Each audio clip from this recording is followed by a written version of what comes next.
Carl Tamayo, isa sa main player ng LG Lakers. Magandang opensa, fade away dito sa una, tapos may pa-alley-oop pa nga, swabe ang opensa. Isa sa go-to guy ng kanilang team.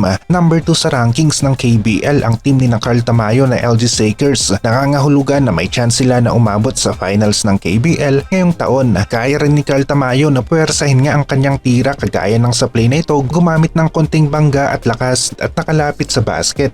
Para sa isang high percentage na tira, maraming inside play si Carl Tamayo sa KBL, lamang na lamang ang kanyang size kontra sa mga lokal ng ligang ito, kaya naman gustong gusto siya na gamitin ng kanilang coach sa 3 at 4 position. Posible nga rin na baka maging isang rookie champion itong si Carl Tamayo kapag nagtuloy-tuloy ang kanilang magandang laro. Ren Sabanto ang unang Pinoy player na naging rookie champion ng ligang ito. Maging sa mid-range nga rin, maganda ang accuracy ng tira ni Tamayo, konting space, bitaw ng isang tira, pasok ang bola sa ring. Yung presence of mind nga rin sa in-play meron nitong si Tamayo, kita na walang tao sa loob ng paint, pwesto kaagad tapos hingi ng bola para sa easy basket. Palag nga rin ang height ni Carl Tamayo sa KBL, nakikipagagawan sa bola at kayang-kaya rin na matipin ang bola papasok sa ring kagaya ng sa play na ito. Naging physical naman ang opensa ni Tamayo. Sa eksenang ito, saktong bangga, napapatras ang defender, nagkakaroon ng konting space para sa isang magandang paboard na tira. Mabilis at maganda ang galawan ng LG Lakers kasama itong si Carl Tamayo. Papalag ang kanilang sistema at mga players, posibleng-posible na umabot nga sila sa finals ng KBL ngayong taon.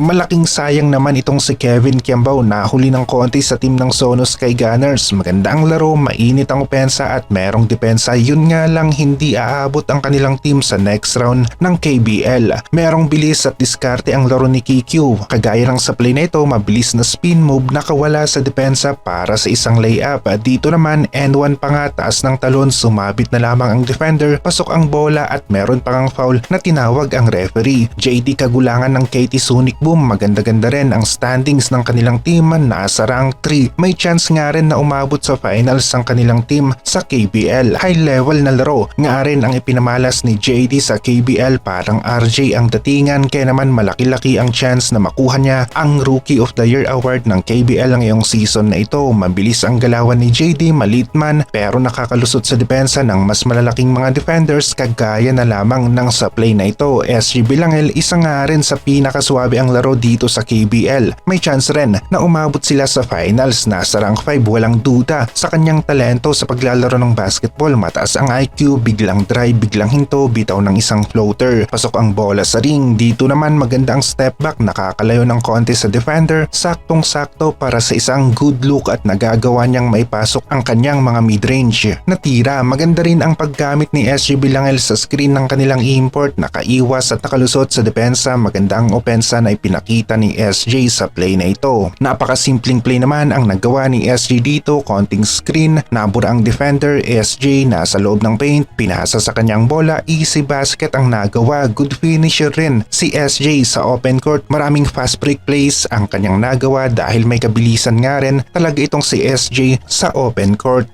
Maganda-ganda ang chance ni Carl Tamayo, SG Bilangel at JD Kagulangan kasama ang kanilang team na umabot sa finals ng KBL. Sila nga rin ang ilan sa mga Pinoy players na maganda ang laro, kasali sa main rotation ng kanilang team at maganda rin ang kanilang standings. Palaging ginagamit ang tatlong players na ito ng kanilang team sa KBL at maganda nga rin naman talaga ang kanilang laro sa sistema ng kanilang team, kaya nakukuha nila ang tiwala ng kanilang coach na bibigyan sila ng magandang playing time na susunod nila ang utos o yung mga plays ng kanilang coach.